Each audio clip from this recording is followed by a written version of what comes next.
Welcome to Hardly. Each book is distilled into 3 stories, giving you the key ideas in minutes.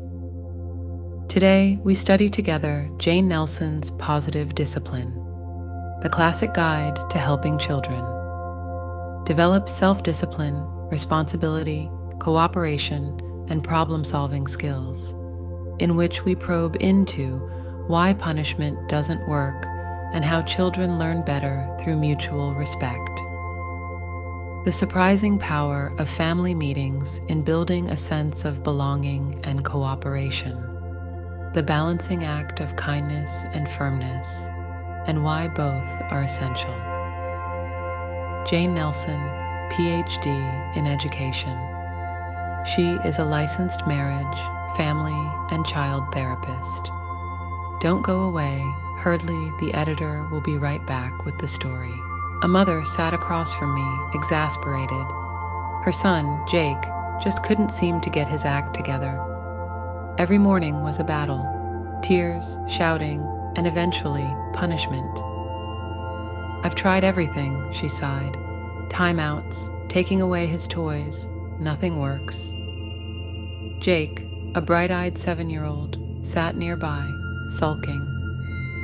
I watched as his mother's frustration rose, and she gave him yet another stern warning about not finishing his breakfast. The problem here wasn't Jake's behavior. It was how the mother approached it.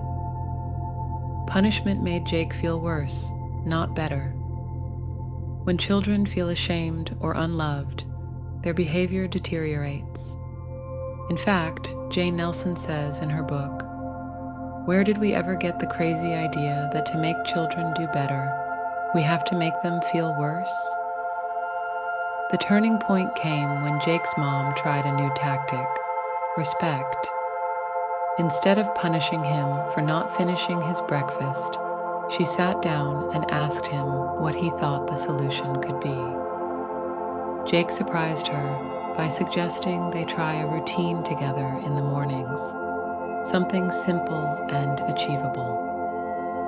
It worked because the respect and involvement in decision-making made him feel important.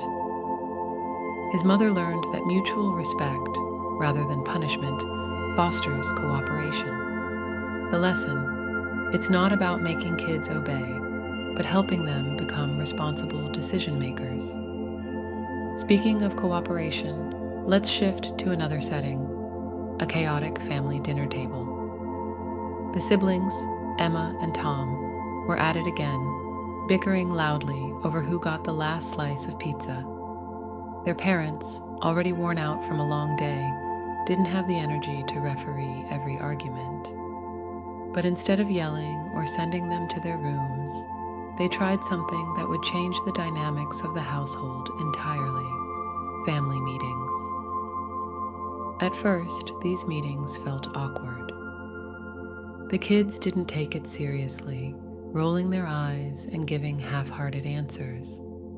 But as the parents persisted, something clicked. They started every meeting with compliments. Each family member had to say something positive about someone else. This small gesture softened the mood and made the siblings more open to solving problems. Emma and Tom learned they had a voice. When the issue of the pizza slice came up again during a meeting, they came to a surprising conclusion. Sharing wasn't just about fairness, it was about kindness. They decided on a new rule. Whoever got the last slice had to offer to share it. When parents and teachers use the ideas, processes, and techniques described herein, the results are remarkable, Nelsen explains. Family meetings built a sense of belonging and cooperation that rippled through every aspect of their lives. Now, contrast that with another moment in the classroom. Miss Rodriguez, a well-meaning but overwhelmed teacher, had a class full of rambunctious 9-year-olds who refused to listen. One student, Luis, was particularly challenging. He would argue with her at every turn, and no amount of discipline seemed to work. She tried everything, taking away recess, making him write apologies, but Luis only grew more defiant. Then she remembered something: kindness and firmness. They seem like opposites, but in Nelsen's view, they are two sides of the same coin.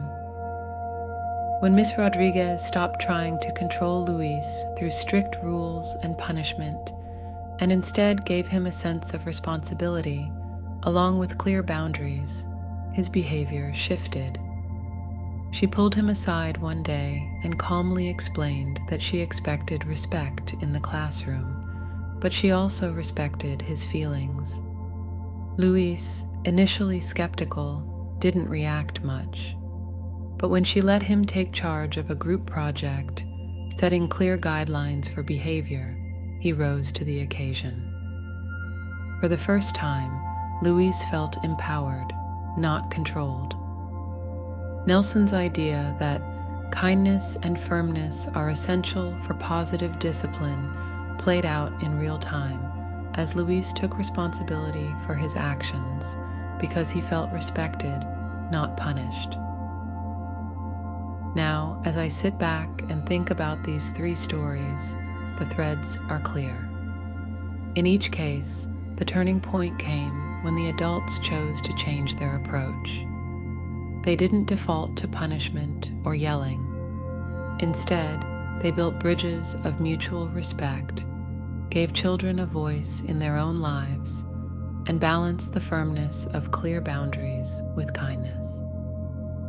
What ties these stories together is the idea that children, like adults, crave respect and control over their own lives.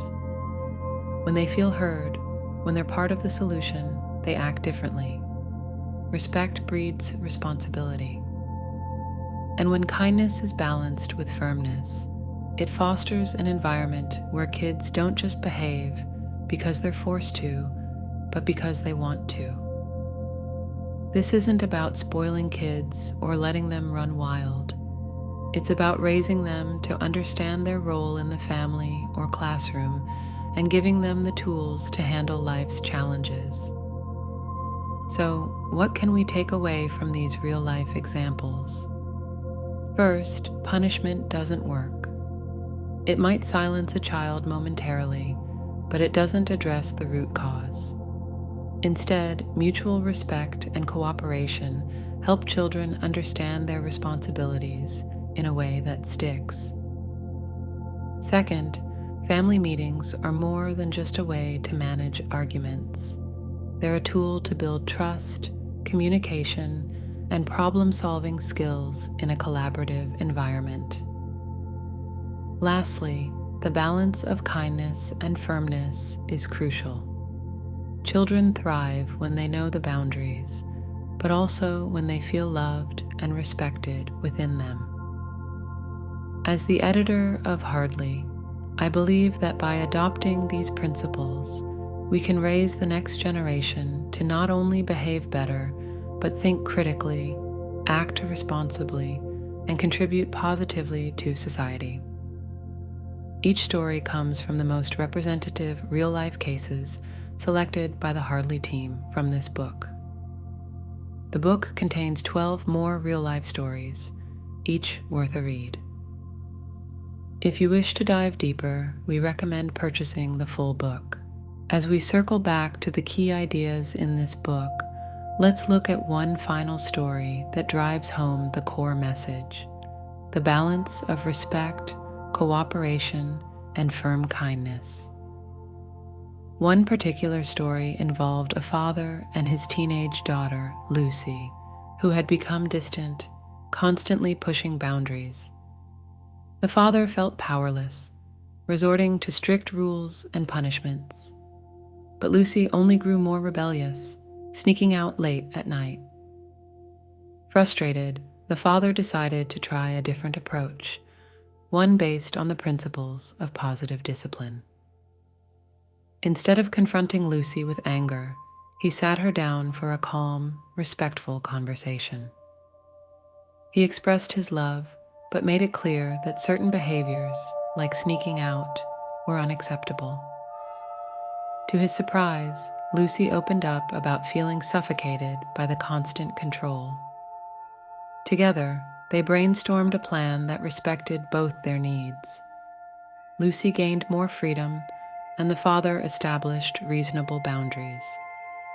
It wasn't perfect, but it worked because it was built on mutual respect and trust. This story ties together the core principles. Punishment doesn't foster real change. Family cooperation builds trust, and a balance of kindness with firmness creates lasting impact. Whether it's through family meetings or respectful communication, the key to raising responsible, self-disciplined individuals lies in treating them with the same respect and understanding that we desire for ourselves. Each story and lesson here reminds us that children learn best when they feel respected, heard, and involved in the process of growing up.